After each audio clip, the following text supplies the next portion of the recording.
अस्सलाम वालेकुम दोस्तों, एक मोबाइल फ़ोन जो आ गया है मार्केट में उसने आते ही धूम मचा दी है क्योंकि उसका जो डिज़ाइन है और उसके स्पेक्स हैं वो लोगों को बहुत अच्छे लग रहे हैं। दोस्तों आज की वीडियो में हम बात करने वाले हैं ओप्पो के R17 Pro के हवाले से कि इसके अंदर 5 क्या ऐसी ख़ास बातें हैं कि लोगों को ये बहुत पसंद आ रहा है और हमारी नज़र में मतलब कि टेक रिव्यूअर की नज़र में इसके अंदर 5 ऐसी क्या खामियां हैं जो लोगों को नज़र नहीं आ रही हैं। तो चलिए चलते हैं दोस्तों वीडियो की तरफ और जानते हैं इसकी खामियां और अच्छाइयां। तो शुरू करते हैं। उससे पहले दोस्तों मैं आपको बताता चलूं कि ये पाकिस्तानी मार्केट में अभी तक लॉन्च नहीं हुआ है, ये इंडियन मार्केट में लॉन्च हुआ है 40,000 की प्राइस रेंज में और ये पाकिस्तानी मार्केट में एक्सपेक्ट किया जा रहा है इंडियन करेंसी और पाकिस्तानी करेंसी का डिफरेंस देखते हुए कि 80,000 की रेंज तक ये पाकिस्तान में लॉन्च होगा। वीडियो को शुरू करने से पहले अगर आप चैनल सब्सक्राइब नहीं किया तो सब्सक्राइब कर लो यार, काफी फायदा होगा आपको, नई नई वीडियोस मिलती रहेंगी। बेल बटन को भी दबा लो और दोस्तों अगर आपने इंस्टाग्राम पे मुझे फॉलो नहीं किया तो नीचे जाके भाई को फॉलो कर लो जिसके आपको शख्सियत वाली बहुत सी फोटोज मिलती रहेंगी।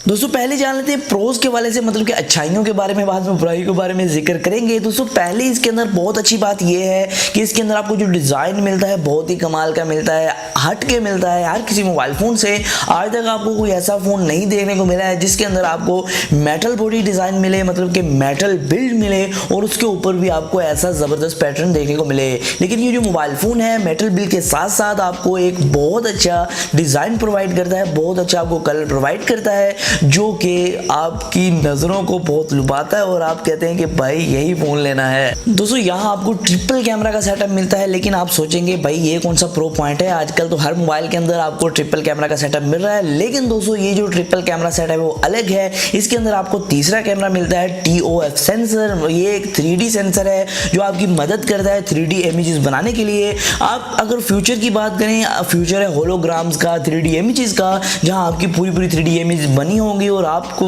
आपका जो दर्जी है उसको आपका साइज लेने की जरूरत नहीं होगी। आप अपनी 3D इमेज बनाएंगे और स्कैन करेंगे और उसको खुद ब खुद पता लग जाएगा कि आपका कितना साइज है। तो मतलब कि ये शुरुआत है 3D इमेजेस की। तो यहाँ शुरुआत कर दी ओप्पो ने एक सेंसर के साथ जिससे आप 3D इमेजेस अपनी बना के किसी को भी सेंड कर सकते हैं या आप 3D अपनी इमोजीज क्रिएट कर सकते हैं। 3D किसी चीज़ की भी आप शक्ल अपने मोबाइल के अंदर बना के सेव कर सकते हैं। और दोस्तों यहाँ जो इसके रैम के वेरिएंट्स हैं और इसकी इंटरनल स्टोरेज है वो काफ़ी डिसेंट है, मतलब कि आपको 2 वेरिएंट्स देखने को मिलते हैं, 6GB RAM 128GB internal storage, 8GB RAM 128GB internal storage. दोस्तों देखा जाए तो ये काफ़ी अच्छी रैम है जो आपको मल्टीटास्किंग में काफ़ी मतलब कि मदद प्रोवाइड करेगी। और दोस्तों यहाँ एक प्रो पॉइंट इसका ये भी है कि इसके अंदर आपको सुपर वूक चार्जिंग का सपोर्ट मिलता है। जी हाँ दोस्तों, ये दुनिया की सबसे तेज़ फास्ट चार्जिंग है। ओप्पो की तरफ से बताया ये जा रहा है कि दुनिया की सबसे तेज़ चार्जिंग है और ये है भी दोस्तों क्योंकि आपका मोबाइल फ़ोन 30 मिनट में फुल चार्ज कर देती है। दोस्तों आपको शायद पता हो जो वूक चार्जिंग थी ओप्पो के F9 में लॉन्च हुई थी वो भी काफ़ी तेज़ चार्जिंग थी और यहाँ ओप्पो अब सुपर वूक चार्जिंग को इंट्रोड्यूस करवा चुका है जो कि एक इस मोबाइल फ़ोन का प्रो पॉइंट है। दोस्तों बहुत होगी इसकी अच्छाइयाँ, बात करते हैं इसी बुराइयों के हवाले से, तो कि मतलब कि मेरे ज़हन में आपके ज़हन में भी होंगी, लेकिन ये बुराइयाँ तो भाई सच बात है, मैं आपको इसे कोई झूठ नहीं बोल रहा हूँ। तो ये ध्यान से सुनिएगा, इसे सुनने के बाद ही आप फ़ोन बाय करें, उससे पहले मत बाय करें। दोस्तों आपको पता है कि ये फ़ोन इंडिया में 40,000 में लॉन्च हो चुका है, मतलब कि ये पाकिस्तान के अंदर आएगा 80,000 में या उससे ऊपर। तो 80,000 के अंदर आपको एक ऐसा फ्लैगशिप मिलता है जो आपको हाई एंड परफॉर्मेंस प्रोवाइड करता है, हाई एंड प्रोसेसर प्रोवाइड करता है। लेकिन दोस्तों ये आपको वो चीज़ें प्रोवाइड नहीं करता है क्योंकि ये एक मिड रेंजर फ़ोन है। तो आपको जो है 80-90 हज़ार की रेंज में मिल रहा है, तो इस हिसाब से ये ओवर प्राइस्ड है, बहुत ज़्यादा ओवर प्राइस्ड है। ओवर प्राइस इस वजह से क्योंकि इसके अंदर एक सेंसर आपको 3D सेंसर दिया गया है और दोस्तों इसका जो मतलब कि डिज़ाइन है वो काफ़ी बेहतर बना दिया गया है। लेकिन इतना भी ओवर प्राइस नहीं होना चाहिए था, इसे 80-90 हज़ार की रेंज में नहीं होना चाहिए था।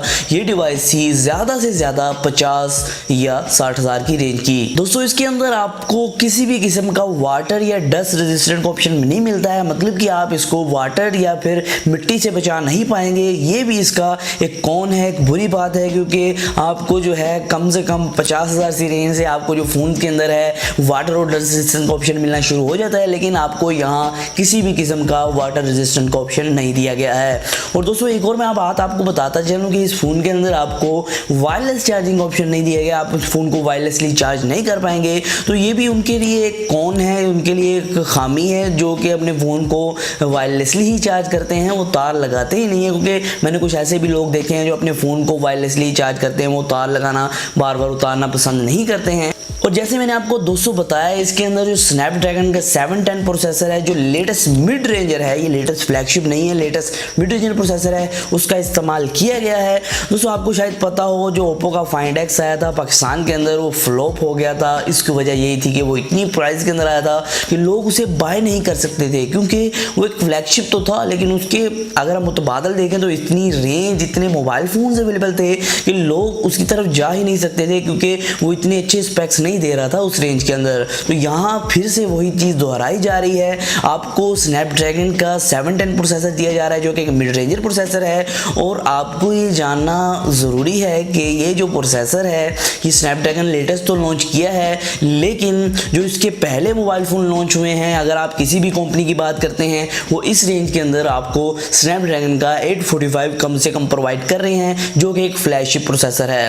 तो अगर आप बात करें परफॉर्मेंस की, तो परफॉर्मेंस अच्छी तो होगी, लेकिन बहुत ही फ्लैगशिप लेवल की नहीं होगी, क्योंकि इसके अंदर जो प्रोसेसर है आपको काफ़ी अच्छा देखने को नहीं मिलता है। दोस्तों ये जो प्रोसेसर है आपको 40 से 50 हज़ार के फ़ोन में देखने को मिले तो काफ़ी बेहतर होगा इस रैम के कॉम्बिनेशन में, लेकिन आपको ओप्पो प्रोवाइड कर रहा है इसे 80 के 90 हज़ार की रेंज में। दोस्तों एक और इसके अंदर एक बहुत बड़ा कौन ये है कि इसके अंदर हाइब्रिड सिम स्लॉट आपको प्रोवाइड की गई है। मतलब कि अगर आप अपने मेमोरी कार्ड को इस फ़ोन के अंदर लगाना चाहते हैं, आप चाहते हैं भाई 128 GB मेरे लिए काफ़ी नहीं है, मैं इसको बढ़ा लेता हूँ, तो आपको क्या करना होगा, आपको दूसरी सिम निकालनी होगी, फिर ही आप अपना मेमोरी कार्ड लगा पाएंगे।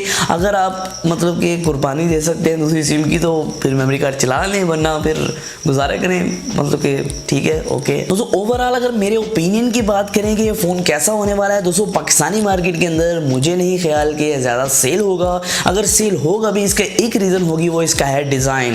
दोस्तों बेसिकली मैं आपको बताता चलूँ, अगर आप इस फ़ोन को बाय करने जा रहे हैं, तो अगर आपको सिर्फ चाहिए डिज़ाइन और कैमरा, मतलब कैमरा का ओप्पो तो आपको पता है कैमरा के अंदर तो बादशाह है। तो बेसिकली अगर मैं आपको बताता चलूँ, अगर आपको कैमरा और डिज़ाइन चाहिए तो आप जा सकते हैं इस फ़ोन के ऊपर, लेकिन अगर आपको एक पैकेज चाहिए मुकम्मल, एक फ़ोन ऐसा जिसके अंदर हर चीज़ हो, वो एक फ्लैगशिप लेवल फ़ोन हो, वो आपकी हर गेम को हाई सेटिंग पे चला सके, और वो एक ऐसा फ़ोन हो कि आपको हर किस्म का फीचर प्रोवाइड कर सके, वो दोस्तों ये फ़ोन नहीं है, क्योंकि एक फ्लैगशिप फ़ोन नहीं है, इसके अंदर फ्लैगशिप प्रोसेसर नहीं है, इसके अंदर फ्लैगशिप फीचर्स नहीं है।